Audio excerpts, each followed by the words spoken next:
dollars domestically for the opening weekend. That's the largest opening for any biopic in the US. And it also it broke records overseas as well. It raised over $121 million overseas. So totally when you combine domestic and overseas, it's over 200 million. Was it like 217 or something? But it was well over $200 million that they amassed for the first weekend alone. And let me say that I am one of the people who help that movie break records because I went to see the movie twice. All right, let's just give a round of applause to Jafar Jackson because he really brought Michael to life on the big screen. Like I grew up listening and loving Michael Jackson. Went into this movie being very hopeful because some biopics missed the mark and some biopics hit it. Like Straight Outta Compton with O'Shea Jackson Jr. He really embodied his father, Ice Cube, and that was an amazing biopic. And Michael bypassed Straight Outta Compton because Straight Outta Compton had the record for one of the highest grossing biopics domestically. Michael surpassed that. And it's causing a lot of conversation. When the movie first released with critics on Rotten Tomatoes, the critics was giving it very low score, very low ratings. It got about 38% on Rotten Tomatoes from critics. And that's because they were saying that the movie stopped before the allegations, the child molestation allegations. And I just want to point out Michael Jackson was found innocent in a court of law. The FBI investigated him for 17 years, and they never found any evidence that he ever did any wrongdoing to children. So let's just put that out there. Michael Jackson is an innocent man. He was cleared by the FBI, cleared from a jury of his peers. But the critics was upset that this biopic did not touch on that. And I just want to say they didn't touch on it because the movie ended in 1988. It ended when Michael was on his bad tour. This was before any of the allegations came out. So it was very unfair for the critics to really give the movie poor scoring, saying that it didn't touch on the allegations when it ended right before. And knowing how long and powerful Michael Jackson's career was, you can't fit all of that in one movie. And so at the end of the movie, it literally says Michael's story continues. So to me, in my mind, I was like, okay, so that means there's going to be a part two because we didn't address, remember the time, that huge music video that he made with Iman, with Eddie Murphy, with Magic Johnson. It didn't touch on his back and forth with Sony. It didn't touch on when he acquired half of the music industry's musical catalog. Like he owned the Beatles catalog. He owned a lot of people's catalog. So the critics rated it poorly, but thankfully we live in an era now where the people can directly talk with each other and put out their own opinions. And the audiences gave that movie a 97% of fresh rating on Rotten Tomatoes.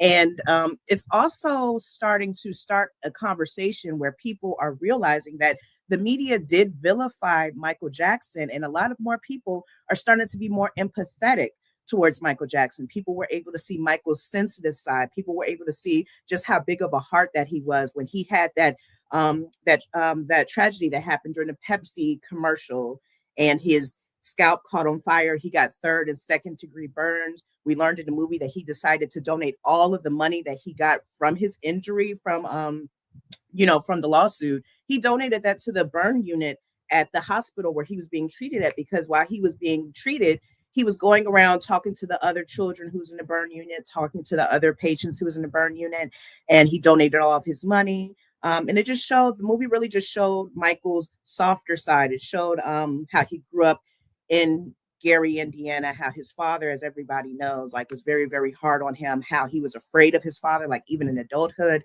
Something that I didn't know was that he still lived with his parents at the height of his career. This man put out the best-selling album of all time, Thriller, Off the Wall, was still living at home with his parents, was still cuddling up with his mommy at night, having ice cream and eating popcorn and watching movies. And that was just a really, really amazing thing to see. Like this man was the most powerful man in music, the most powerful man in pop culture, couldn't go anywhere without anyone recognizing him. And he still had a really, really soft heart. And it's starting a lot of conversation online with people saying like they think that Michael Jackson was like on the spectrum.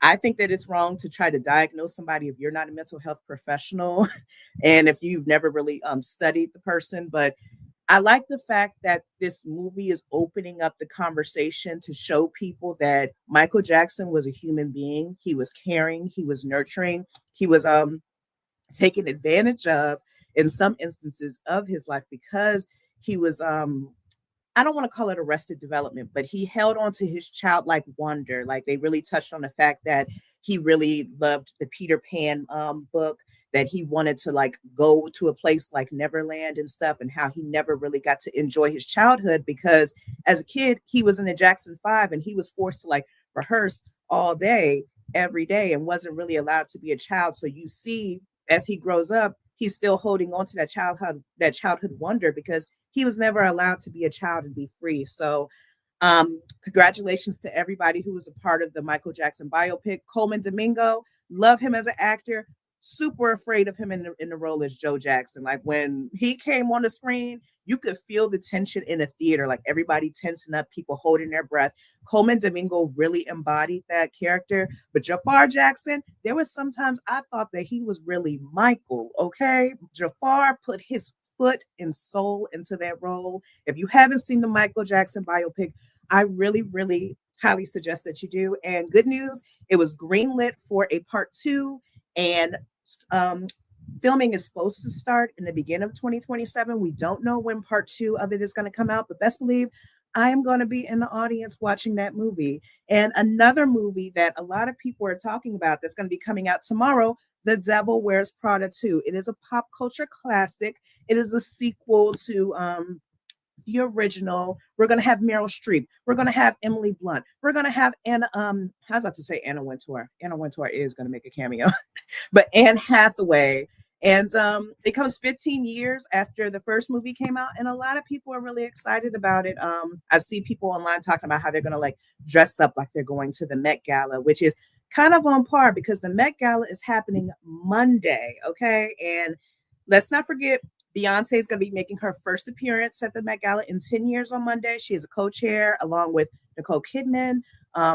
Not Vanessa Williams. Love Vanessa Williams down. Venus Williams, the tennis star. She's also a co-chair for the Met Gala.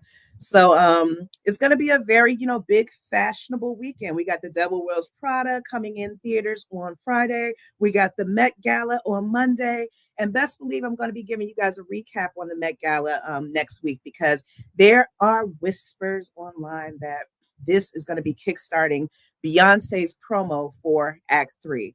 So people have been online saying like she's going to be announcing the album. She's been wearing a lot of purple recently. And if you know, purple is the color of Prince. Prince is kind of like in the field of like, a little bit of rock. There's funk and soul and R&B and stuff, but Beyonce is supposed to be making a rock album, and she's been wearing a lot of purple. She's been alluding to Purple Rain and stuff. So we're going to be on lookout on the red carpet for Monday to see, is Beyonce going to be wearing purple? Is she going to be giving hits to Act 3? Stay tuned. But just know, no tour is coming, okay? Beyonce always announces the album first, waits a year, then a tour. So anybody saying that there's a tour is lying, and her publicist even debunked those rumors, okay? And speaking of Beyonce, surprisingly, she was left off of the New York Times Greatest Living Songwriters list. So the New York Times, they just recently released a list of the greatest American songwriters ever. Shout out to my girl Mariah Carey. Okay, I'm Mimi down. I'm a lamb. She was on the list. She wrote 18 she wrote more songs than that, but 18 of her songs went number one. 18 songs that she wrote herself went number one out of 19 of her number one hits. Also on the list, we have Jay-Z, deservedly so, Bad Bunny, Dolly Parton, who else we have? Kendrick Lamar, Bob Dylan, Taylor Swift. We have Fiona Apple, Paul Simon, Stevie Wonder. He's a legend.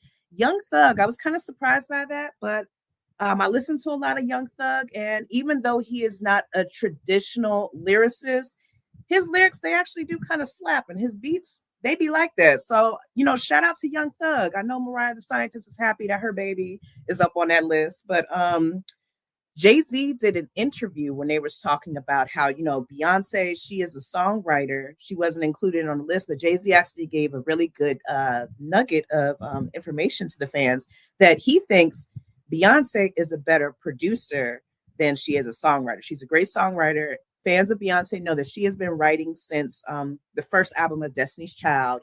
She helped write that. She helped write and produce The Writings on the Wall, Destiny Fulfilled, the Survivor album. She wrote a lot on her first album, but Jay-Z says like Beyonce has a really, really great ear as a producer. Like she can hear a snare from a song from a year ago. And when she's in the studio building her next album, she will remember that song that she heard one time and be like, oh, I remember this snare on this song that I heard and I want it. And it was just a really, really good, interesting conversation hearing him talk about songwriting, about how songs are created, how a lot of writers, like good writers, they read a lot. They read the dictionary and stuff. And Mariah Carey kind of talked about that too in her interview with the New York Times, how even though she is celebrated for being a great singer, she would rather be celebrated for being a songwriter because there's so much more passion in being able to write your own songs, to write songs that you connect with.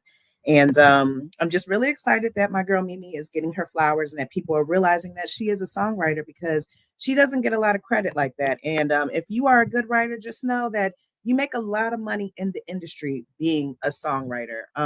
Some people who were left off of the New York Times Greatest American Songwriters list that has some people upset. Alicia Keys didn't make the list. Billy Joel, like I said, Beyonce didn't make the list either.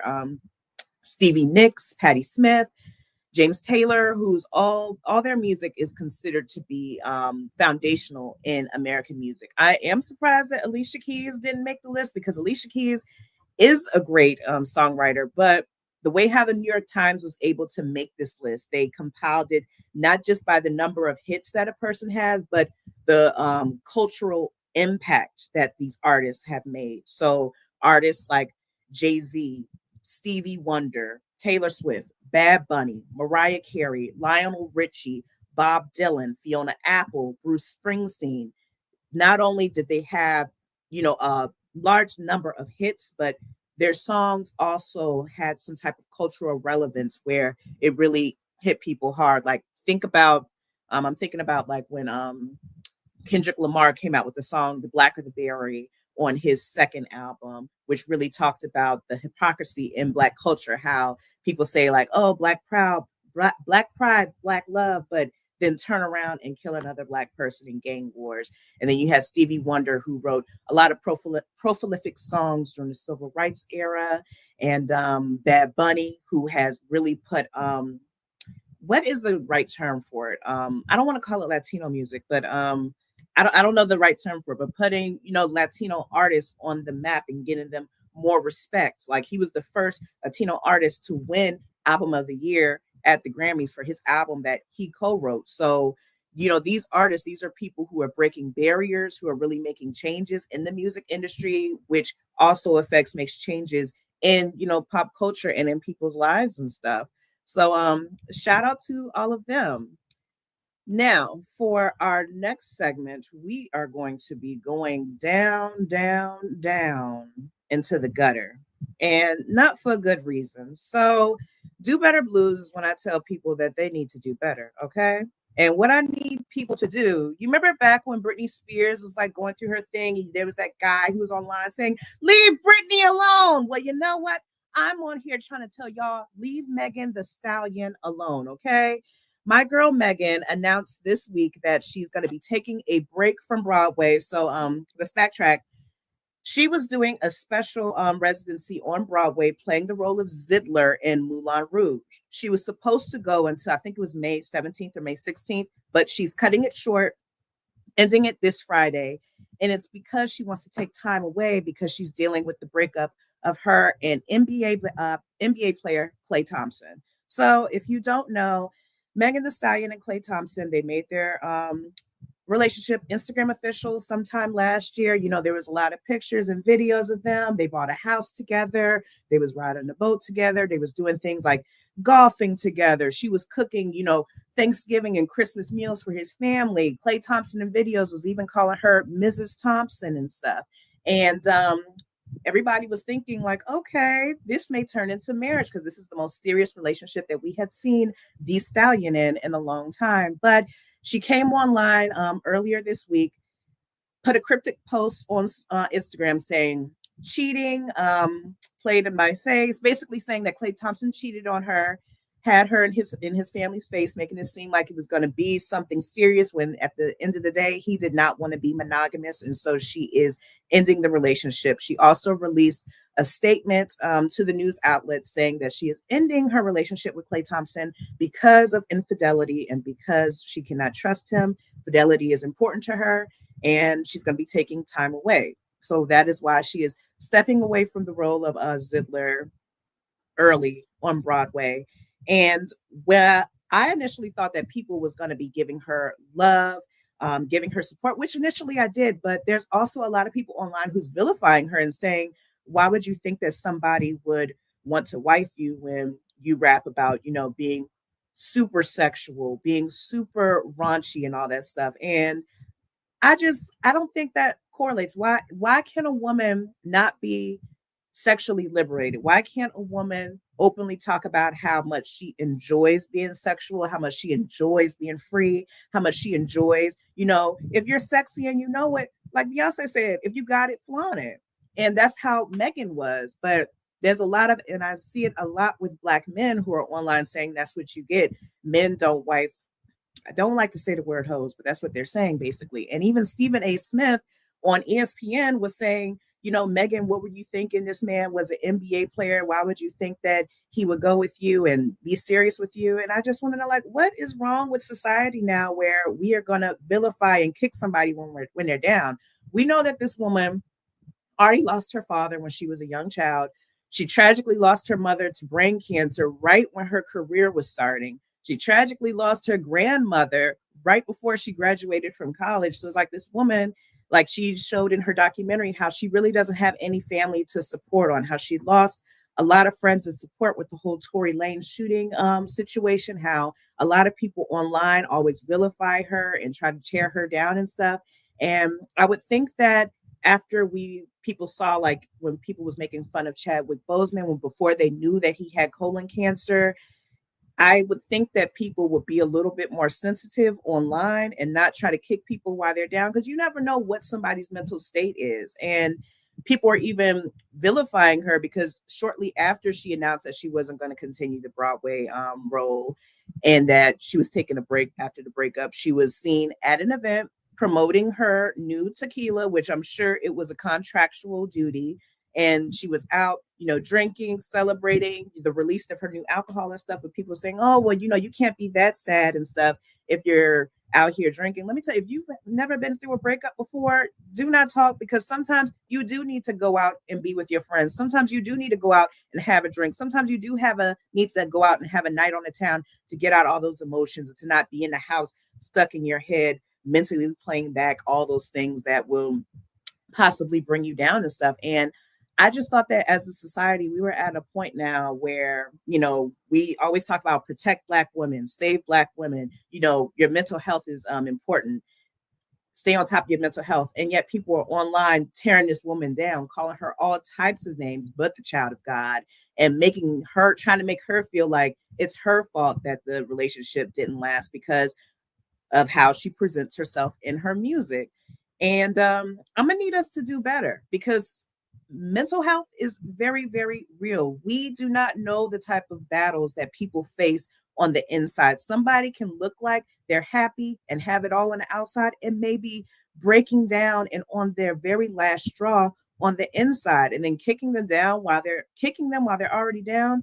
That could just be the straw that breaks the camel's back. And I just really want us as a society to do better. Just because you can say stuff on social media to somebody doesn't mean that you should. People act like folks can't find your address and pull up on you on the internet. Okay. So I'm going to need everybody to leave Megan alone. Let this girl grieve this relationship in peace. Because honestly, if a man was calling me Mrs., calling me by his last name and stuff, bringing me to his family, I'm over here cooking whole elaborate spreads for the family on holidays, best believe I know I'm going to have a mental breakdown. So let's try to give some empathy. Let's try to give, some support. Or if you don't have anything nice to say, don't say anything at all. Okay. It's that simple. But Let's leave Megan alone. Let's stop trying to vilify this woman who already has the world coming at her because of Tory Lanez. Every time she's posted, people are saying free Tory. That man not getting out of jail, okay? He shot a woman. Let him stay in jail and serve his time like he needs to, okay? We're going to leave Megan alone, and we're going to actually turn course and go to Is Giving Reverence. So if you haven't been watching the news, yesterday, the Supreme Court knocked down a major pillar of the Voting Rights Act of 1965. So it's one of the most consequential laws that basically helped to prevent discrimination against Black and Brown people at the ballot box. And it also helped to elect thousands of Black and Hispanic representatives at all levels of the government. Okay. Yesterday, the Supreme Court's conservative majority ruled that a Louisiana congressional district crafted, what was it? They ruled that that district in Louisiana was unlawful when it created a racial gerrymander, making it harder for future maps to be able to be challenged for racial discrimination. So they're basically saying that these maps that allow for Black and Brown representatives, or areas where there's like a large Black and Brown population, they're saying that those maps were unconstitutional and they have to be withdrawn. And when they will be redrawn, it will limit the representation of Black and Brown people, not just in those districts, but for who represents the people in those districts. So that means already Louisiana has already decided today that they are going to pause the primary. Early voting already started. They're not going to allow the primary to continue. They're going to stop, redraw those maps, and then have a vote. This is going to have consequential ramifications in the future. I definitely see multiple states, especially in the South, starting to redraw a lot of their districts, and we're going to see a loss of representation of Black and Brown people in Congress. We're going to see a loss of representation of Black and Brown people even on a local level. Okay, this is just something that's just going to get the ball rolling. Okay, it's not going to end right there. It's going to be a lot that's coming. And I just want to give a shout out to every single person who is calling it out, all of the lawmakers, all of the people on social media who is saying how wrong this is, because it is. We're seeing a lot of our rights being taken back. In my mind, I feel like we're going back to 1926, even though we are in 2026. Okay, there's a lot of things that are being done in the federal level that people really need to pay attention to, especially with these midterm elections coming up in the fall. I just want you guys to know, if you think things are hard right now with gas prices going up, with there being no caps on these businesses that are buying up homes, buying up townhomes, buying up apartments, and then having these crazy high prices for people to pay.